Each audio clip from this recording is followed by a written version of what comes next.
నందమూరి బాలకృష్ణకి తీవ్ర అస్వస్థతట. హుటాహుటిన హాస్పిటల్‌కి చేరుకున్నారట జూనియర్ ఎన్టీఆర్. ఆయనకి ఇప్పుడు అనారోగ్యంతో ఉన్నట్టుగా తెలుస్తోంది. మరి ప్రస్తుతం దీనికి సంబంధించిన విషయం అయితే ఇప్పుడు సోషల్ మీడియాలో సైతం ఎంతో వైరల్ అవుతోంది. అలాగే అభిమానులు కూడా వీటికి సంబంధించిన విషయాలు తెలుసుకొని ఒక్కసారిగా షాక్ అవుతున్నారు. ప్రస్తుతం ఆయన అనారోగ్యంతోనే బాధపడుతున్నట్టుగా అయితే తెలుస్తోంది.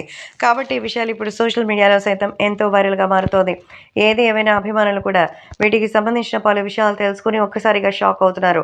బాలకృష్ణకి ఏమైందంటే ఇటీవల ఆయన మరి ఫారెన్‌కి వెళ్లి రాగా ఆయన అనారోగ్యంతో బాధపడుతున్నట్టుగా అయితే తెలుస్తోంది. సో, ఆయనకి జస్ట్ వైరల్ ఫీవర్ వచ్చింది అంతే. అంతకు మించి ఇంకేమీ లేదు. సో, ప్రస్తుతం ఆయన కోలుకోవడానికి ప్రయత్నాలు చేస్తున్నారు. అలాగే కొద్ది రోజుల్లోనే ఆయన పూర్తిగా కోలుకుంటారు. మరి ప్రస్తుతం ఆయనకి సంబంధించిన ఈ విషయం అయితే సోషల్ మీడియాలో సైతం ఎంతో సెన్సేషనల్‌గా మారుతోంది. అలాగే అభిమానులు కూడా ఈ విషయం తెలుసుకొని ఎంతగానో ఎక్సైటెడ్‌గా ఉన్నారు. ఎలాగైనా తను పూర్తి ఆరోగ్యంతో అయితే తిరిగొస్తారంటూ అభిమానాన్ని వ్యక్తం చేస్తున్నట్టుగా సమాచారం. కాబట్టే సోషల్ మీడియాలో సైతం ఈ విషయాలు ఎంతో వైరల్ అవుతోంది. సో, జూనియర్ ఎన్టీఆర్ అక్కడ బాలకృష్ణ దగ్గరికి వెళ్లి ఈ విషయాన్ని తెలియచేసినట్టుగా అయితే సమాచారం. కాబట్టి ఇప్పుడు సోషల్ మీడియాలో సైతం బాలయ్య గారు కోలుకోవాలని అయితే చెప్తున్నారు.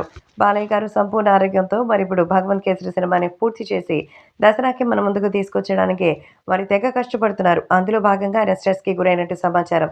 అందుకే ఆయన గురించి తెలిసిన వెంటనే నేరుగా హాస్పిటల్‌కి వెళ్లి డాక్టర్స్‌తో విషయాన్ని అడిగి తెలుసుకొని మరి దానికి ఏ ప్రమాదం లేదని రెస్ట్ కాస్త అవసరమని చెప్పినట్టుగా తెలుస్తోంది.